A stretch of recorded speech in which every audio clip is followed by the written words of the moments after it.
Here we are with Chloe. We're going on our second training walk of the day. We do 3 a day, so we do 3 free plays, training walk, bed, and reflect. So we do that order 3 times a day. So right now we're on our second one. It's our midday. I generally, just due to the weather right now, like to make this my longer one.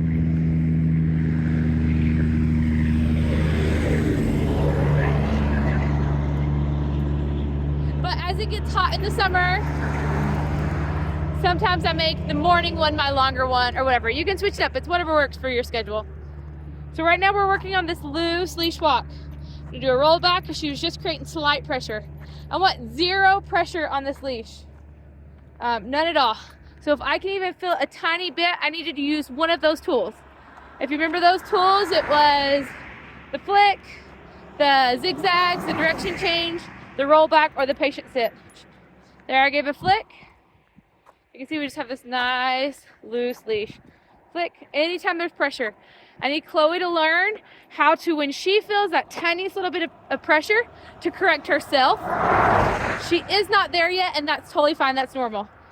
Some dogs are able to start self-correcting before they leave, and some are.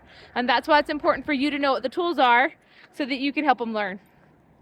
So anytime there's a little bit of pressure, I'm going to use one of those 5 tools that we've talked about. You can see she's walking right at my side. You can see my leash is right behind me. Straight arm down. It's super, super important that you have your leash position right, or you're setting her up to fail. She has to be able to feel pressure on that leash whenever she gets slightly in front of you,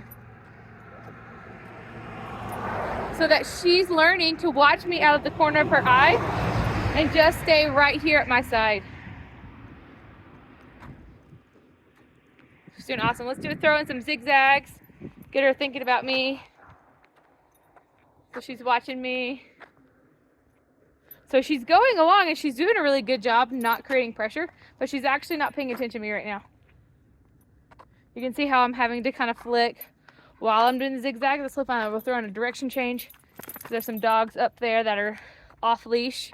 We're not quite ready for that intensity yet. We'll go past that later, hopefully in the week, but it's only day 2. We're not quite ready for that sort of excitement.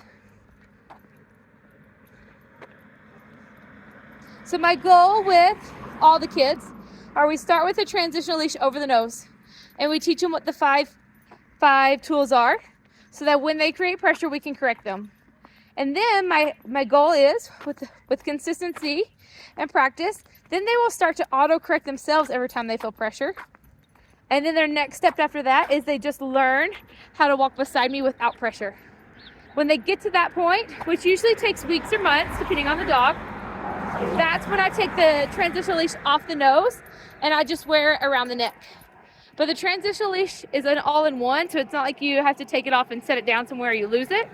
So if we're going for a walk and she'll start the steps over once it comes off the nose, I'll use the same 5 tools. Whenever she creates pressure, I'll correct. Then eventually she'll start auto-correcting, and then eventually she'll just be at a nice heel. Then we're ready to practice like some long line off-leash simulation stuff. But it's normal for humans to want to push that faster than the dogs are ready. We really want to make sure we're taking our time with it. It's up to Chloe when Chloe is ready. Especially where there's 3 of them, they're going to feed off of each other. And though they love their humans, they have a stronger bond one with each other in their pack than they do with the humans. And so their desire to please you is not as high, or they don't quite care quite as much as they do about, hey, you run, I'll run, and we'll both just run together and we're totally fine. We don't need to worry about what mom or dad says. Once you get outnumbered, that's how it goes, right? So you just want to make sure that we're taking that process nice and slow. We want Chloe to really understand what we're doing. Though she's a rock star right now and she's doing a great job, she still has a lot to learn. I'm still having to correct. And she's still not quite, like if I turn this way, she's not paying attention to me, right? She's with me, she's just not paying attention to me.